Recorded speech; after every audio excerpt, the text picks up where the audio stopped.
À 2h30 du matin, le silence de Ouagadougou a été brisé par une série d'explosions. Des rafales de tirs ont secoué le complexe présidentiel, ciblant directement Ibrahim Traoré. Qui voulait sa mort? Et pourquoi maintenant? Cette nuit marque un tournant non seulement pour le Burkina Faso, mais pour tout le continent africain, soulevant des questions sur la souveraineté et la sécurité nationale. Avant l'aube, le Burkina Faso semblait plongé dans une nuit ordinaire, mais l'attaque contre Ibrahim Traoré a tout bouleversé.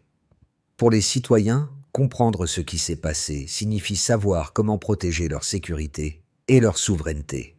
Les rues vides et le couvre-feu en vigueur ont rapidement été remplacés par la peur et la confusion. Les autorités, tout en assurant que le président est en sécurité, ont déclenché des mesures exceptionnelles. Confinement de la capitale, restrictions aériennes et multiplication des points de contrôle. La portée de l'événement dépasse Ouagadougou. Elle teste la résilience du pays, l'intégrité des forces armées et l'équilibre fragile dans la région du Sahel. Chaque décision prise dans les heures qui suivent, pourrait influencer le leadership de Traoré et la perception internationale du Burkina Faso. Pour le peuple et les observateurs étrangers, le message est clair. La stabilité nationale est mise à l'épreuve et le moindre faux pas peut avoir des conséquences irréversibles. En moins de 5 minutes, le complexe présidentiel a été secoué par des explosions et des rafales précises, captées par des caméras de surveillance. Selon plusieurs sources sécuritaires, l'attaque a débuté vers 2h30 du matin avec un convoi de véhicules banalisés, équipés de technologies étrangères, approchant le périmètre extérieur. Ibrahim Traoré, cible principale de cette opération, a survécu. Mais la capitale est tombée dans un silence pesant, les communications ayant été interrompues pendant plusieurs minutes. Les forces de sécurité ont riposté immédiatement, repoussant les assaillants avant qu'ils n'atteignent la cour intérieure. Des SUV noirs, équipés d'antennes sophistiquées, ont été neutralisés. Le bruit des combats se mêle au silence oppressant de la capitale, créant une tension palpable. Les citoyens, figés derrière leurs portes, observent tandis que l'armée monte la garde aux intersections stratégiques. Rapidement, le gouvernement impose un confinement strict. L'espace aérien s'est fermé et des points de contrôle surgissent dans toute la ville. Des opérations de balayage récupèrent radio cryptés, émetteurs satellitaires et fragments de drones. Les premières analyses révèlent des codes de série étrangers et des signaux provenant de nœuds IP hors du pays, confirmant l'origine extérieure de l'opération. Cet incident révèle un niveau de planification inédit, non seulement physique, mais aussi électronique et psychologique. L'attaque n'était pas simplement une tentative de coup d'État domestique, mais une opération hybride sophistiquée, orchestrée avec précision. Pour Ibrahim Traoré et le Burkina Faso, la question reste: qui se cache derrière cette action et quelles seront les conséquences sur la souveraineté nationale? Ibrahim Traoré apparaît à la télévision nationale peu après l'attaque, flanqué de hauts officiers. Son ton calme contraste avec la violence nocturne, rappelant aux citoyens que la chaîne de commandement reste intacte. Il remercie la vigilance des forces de sécurité et assure que l'État purifiera ses structures internes, envoyant un message clair aux alliés et aux ennemis. Dans les rues d'Ouagadougou, la population réagit avec prudence et solidarité. Les commerçants ouvrent plus tard que d'habitude, les enfants restent à la maison et des citoyens organisent une surveillance communautaire. Même face à l'incertitude, un sentiment d'unité émerge. La survie de la nation dépend de la résilience collective. Un petit extrait illustratif illustre cette dynamique. Un photographe d'État capture Ibrahim Traoré marchant parmi les ruines du complexe. Des impacts de balles visibles derrière lui. L'image devient virale, incarnant la détermination du président et galvanisant la population. Un petit extrait illustratif, montre des étudiants universitaires veillant aux chandelles en hommage aux gardes-morts, transformant le traumatisme en symbole d'engagement civique. En d'autres termes, la visibilité et la résilience de Traoré renforcent la confiance nationale et défient les tentatives de déstabilisation. À 2h30, le convoi d'assaillants approche silencieusement le complexe présidentiel. Les explosions éclatent sur Ibouat, suivies de rafales de tirs précis. Ibrahim Traoré devient la cible immédiate d'une attaque coordonnée. Les communications tombent, les réseaux mobiles s'éteignent, et Ouagadougou plonge dans le chaos. Les gardes présidentielles ripostent efficacement. Les assaillants sont repoussés avant d'atteindre la cour intérieure. Des SUV noirs, équipés d'antennes sophistiquées, sont neutralisés. Le bruit des combats se mêle au silence pesant de la capitale, créant une tension palpable. Les citoyens observent, figés derrière leurs portes, tandis que les militaires montent la garde aux intersections clés. Rapidement, le gouvernement impose un confinement strict. L'espace aérien est fermé et des points de contrôle surgissent dans toute la ville. Des opérations de balayage récupèrent d'un radio crypté, émetteurs satellites et fragments de drones. Les premières analyses révèlent des cassadions, des codes de série étrangers et des signaux provenant de nœuds IP hors du pays, confirmant l'hypothèse d'une intervention extérieure. L'attaque ne se limite pas à la destruction physique. Elle installe la peur et le doute. Dans les jours suivants, les rumeurs circulent, alimentant l'incertitude parmi les civils. Des arrestations de suspects liés à l'étranger sont effectuées, mais le gouvernement reste discret pour protéger l'enquête. Les marchés ouvrent tard, les écoles restent fermées et la vie quotidienne est perturbée. Le Burkina Faso s'est confronté à un nouveau type de guerre, hybride, silencieuse, numérique et psychologique. Chaque action d'Ibrahim Traoré et de ses forces de sécurité est scrutée. L'impact de l'attaque s'étend bien au-delà des murs du palais. Il ébranle la confiance des citoyens, teste la résilience de l'armée et place le pays au centre d'une tempête géopolitique. Selon les sources sécuritaires, l'attaque a duré moins de 5 minutes, mais son impact fut considérable. 3 explosions ont été enregistrées près de la barrière ouest du complexe présidentiel, chacune ciblant des points stratégiques précis. Ces explosions visaient à semer la panique et désorganiser la chaîne de commandement. Les communications ont été interrompues dans toute la capitale pendant 4 minutes, les réseaux mobiles et les fréquences d'urgence étant brouillés simultanément. Cette coupure temporaire a paralysé la coordination interne et amplifié la confusion parmi les forces civiles et militaires. Des analyses qui ont révélé que 2 SUV noirs transportaient des équipements de communication étrangers, rarement observés en dehors des unités spécialisées. Ces véhicules ont été rapidement neutralisés, limitant la capacité des assaillants à poursuivre leur attaque. La présence de tels équipements confirme la sophistication et l'origine extérieure de l'opération. Enfin, les forces de sécurité ont intercepté plusieurs drones tactiques et émetteurs satellitaires, tous marqués de codes de série occidentaux. Chaque appareil a été examiné minutieusement pour retracer les interférences numériques et identifier les nœuds IP étrangers impliqués. Ces preuves démontrent que l'attaque n'était pas seulement physique, mais aussi électronique et psychologique, révélant une planification avancée et une exécution quasi chirurgicale. En d'autres termes, le Burkina Faso fait face à une menace hybride sophistiquée, combinant tactique et technologie. Certains analystes occidentaux interprètent rapidement l'attaque comme le signe d'un isolement accru d'Ibrahim Traoré et d'une possible dérive autoritaire.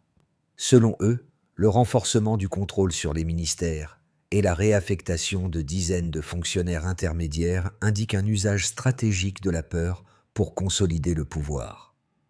Cette lecture se base sur l'observation des purges internes et des mesures de confinement post-attaque. À l'inverse, des experts africains et locaux proposent une interprétation différente. Pour eux, ces mesures visent à protéger la souveraineté nationale et la sécurité des citoyens. L'attaque ayant été préparée avec sophistication par des acteurs étrangers, la riposte ferme d'Ibrahim Traoré et des forces de sécurité reflète une stratégie de résilience et non d'oppression. La mobilisation citoyenne, comme les veillées étudiantes et les dons aux cantines militaires, témoignent du soutien populaire et de l'unité nationale. Les faits observés soutiennent cette seconde lecture. Les agents du renseignement ont identifié des interférences provenant de nœuds IP étrangers et des codes de série de matériel de communication occidentaux. L'opération a été hybride, physique, électronique et psychologique, et son objectif principal était de déstabiliser, non de légitimer des changements internes. Ainsi, la vigilance accrue et les ajustements administratifs de Traoré peuvent être interprétés comme des réponses nécessaires à une menace externe, plutôt qu'une démonstration d'autoritarisme interne. En d'autres termes, la sécurité nationale prévaut sur la perception internationale. Un tournant inattendu change tout. Ibrahim Traoré renforce ses alliances régionales, forgeant des partenariats avec des voisins partageant la même vision d'autodétermination. La sécurité numérique est intensifiée grâce à des programmes de vigilance communautaire et à la protection des infrastructures critiques. Les écoles commencent à enseigner la souveraineté comme valeur civique, pas simplement comme slogan politique. Dans la capitale, la population apprend à vivre avec l'incertitude.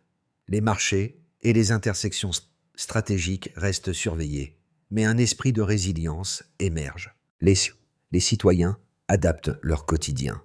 Veille de sécurité, coordination locale et soutien aux forces armées. Les symboles de patriotisme, tels que brassards rouges et veillées étudiantes, deviennent des marqueurs de fidélité et d'unité nationale. Cette réorganisation transforme la peur initiale en moteur de cohésion. L'attaque, bien que ratée, a révélé les vulnérabilités du pays et déclenché une réponse proactive qui pourrait influencer durablement la gouvernance et la défense du Burkina Faso. Pour les agriculteurs, l'attaque a perturbé les itinéraires d'approvisionnement. Chaque livraison de céréales ou d'intrants doit maintenant voyager sous escorte militaire, ralentissant la production et augmentant les coûts.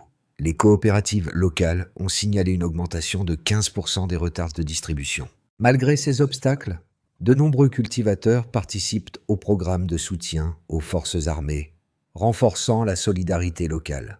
Les entreprises font face à un climat d'incertitude. Les audits et contrats miniers ont été suspendus et les investissements étrangers hésitent citant l'instabilité. Les commerces urbains ouvrent plus tard et la logistique est perturbée. Cependant, certaines sociétés locales innovent pour maintenir les opérations essentielles et sécuriser les chaînes de valeur. Pour les citoyens ordinaires, la peur coexiste avec la fierté. Les habitants parlent à voix basse, utilisent des codes pour discuter de la situation et participent à des veillées et initiatives communautaires. Les symboles de patriotisme se multiplient. Brassards rouges, prières collectives et soutien aux troupes. Cette mobilisation transforme le traumatisme en engagement actif et renforce la cohésion sociale. Enfin, pour le gouvernement, la sécurité et la loyauté sont désormais des priorités absolues. Des dizaines de fonctionnaires ont été réaffectés ou interrogés. L'espace aérien et les communications sont strictement contrôlés et les alliances régionales sont renforcées. Ces mesures visent à protéger la souveraineté et à dissuader toute tentative future d'ingérence étrangère. En d'autres termes, chaque groupe ressent et réagit différemment, mais la cohésion nationale se renforce.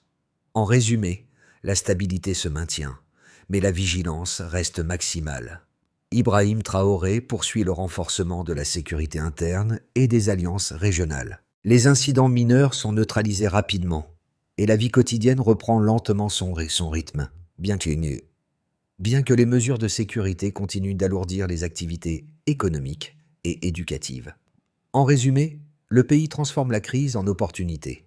Les investissements locaux augmentent les programmes de formation militaire et civique se développent et la coopération régionale devient un modèle de défense collective.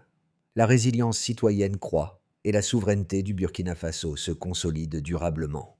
En résumé, une nouvelle attaque ou une pression extérieure accrue pourrait provoquer des perturbations majeures. L'économie se contracte, les projets humanitaires et miniers sont suspendus et l'isolement international s'accentue.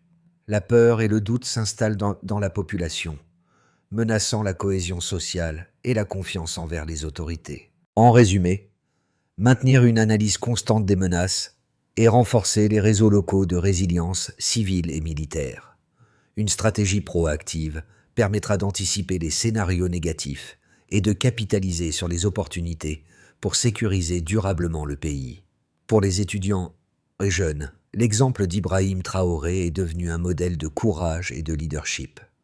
Les veillées, les discussions en ligne et les initiatives locales montrent que la nouvelle génération s'engage activement pour la souveraineté et la sécurité de leur pays. Participer à ces efforts devient un acte civique valorisé et visible. Pour les familles et citoyens ordinaires, la sécurité quotidienne est au centre des préoccupations. L'adaptation aux nouveaux rythmes urbains, marchés retardés, écoles surveillées, points de contrôle fréquents, renforce la vigilance et la coopération communautaire. Un simple geste, comme signaler des activités suspectes ou soutenir les forces locales, contribue directement à la protection collective. Pour les leaders locaux et acteurs économiques, la résilience et la prudence dictent les actions. La réévaluation des chaînes logistiques, la collaboration avec les autorités et le soutien aux initiatives citoyennes deviennent essentiels. Ces mesures constituent autant de leviers pour maintenir la stabilité et protéger les investissements, tout en assurant la continuité des services vitaux. En d'autres termes, chacun à son niveau influence la sécurité nationale et participe à la résilience collective. Renforcer la sécurité numérique. Le gouvernement installe des systèmes avancés et forme le personnel continuellement. L'efficacité est mesurée chaque semaine via rapports d'incidents et audits internes. Mobiliser la population locale. Les communautés organisent des veilles citoyennes et participent à la protection des infrastructures critiques. Le nombre de participants actifs et la diminution des incidents servent d'indicateurs. Consolider les alliances régionales. Ibrahim Traoré coordonne avec les pays voisins pour échanger informations et ressources. Les résultats se sont suivis par des exercices conjoints et des rapports diplomatiques semestriels. Soutenir les forces armées et la logistique. Les troupes reçoivent équipements spécialisés et formations adaptées aux menaces hybrides. L'efficacité est évaluée par la rapidité de réaction et le succès des simulations tactiques. Promouvoir l'éducation à la souveraineté. Les écoles et institutions civiques intègrent des programmes sur la résilience nationale et la vigilance citoyenne. L'impact est suivi via enquête et participation aux projets éducatifs. En d'autres termes, suivre ce plan assure la sécurité, la cohésion et la résilience de la nation. Ibrahim Traoré réapparaît dans les ruines du complexe, silhouette ferme et résolue. Les impacts de balles derrière lui rappellent la violence de la nuit précédente, mais sa présence inspire un courage collectif. Les citoyens et les forces armées voient en lui un symbole de détermination, rappelant les microcases de P4. Veillée étudiante et action communautaire concrète. La résilience nationale s'incarne dans chaque geste. Brassard rouge, prière collective, dons aux cantines militaires et vigilance citoyenne. Ces signes de solidarité reflètent l'engagement profond du peuple à défendre la souveraineté et à soutenir son président face aux menaces extérieures. Chaque pas de Traoré dans l'enceinte montre que la peur peut se transformer en action constructive. Les images deviennent virales, galvanisant l'unité et renforçant la confiance entre leaders et citoyens. C'est un rappel que la nation, même confrontée à l'adversité, ne se plie pas. En résumé, la nation se tient debout, inébranlable et vigilante. Pour les citoyens et observateurs internationaux, le message est clair. La souveraineté du Burkina Faso est précieuse et doit être défendue. Les étudiants, les familles et les leaders locaux sont invités à rester engagés et informés, participant activement à la protection et à la résilience de la nation. Chaque geste compte, même symbolique, comme porter un brassard rouge ou partager des informations fiables sur la sécurité locale. La communauté numérique et médiatique peut aussi agir. Suivre des chaînes d'informations fiables, participer à des discussions constructives et soutenir les initiatives locales contribuent à maintenir la cohésion sociale. Le défi n'est pas seulement militaire, mais civique et collectif. Et pour vous, observateurs, comment pouvez-vous contribuer à soutenir la vigilance et la liberté, même à distance? Chaque action, aussi petite soit-elle, façonne le futur du Burkina Faso et illustre l'exemple que cette nation offre à toute l'Afrique.